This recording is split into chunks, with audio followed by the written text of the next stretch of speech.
My name is Omobolande Ogbamola.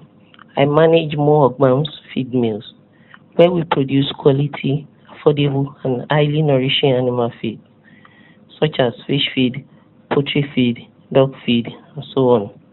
The business is duly registered with CAC, and we currently have 5 people working with us.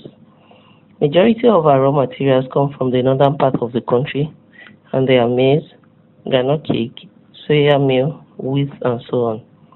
Due to high cost of imported fish feed, farmers are opting for quality, locally made fish feed that can match up with the imported feed. At more advanced feed mills, we want to meet this need. And to be able to do this, we need to expand our business by getting more machines, especially the extruding machine for making floating fish feed, and also to be able to buy raw materials in bulk. Thank you.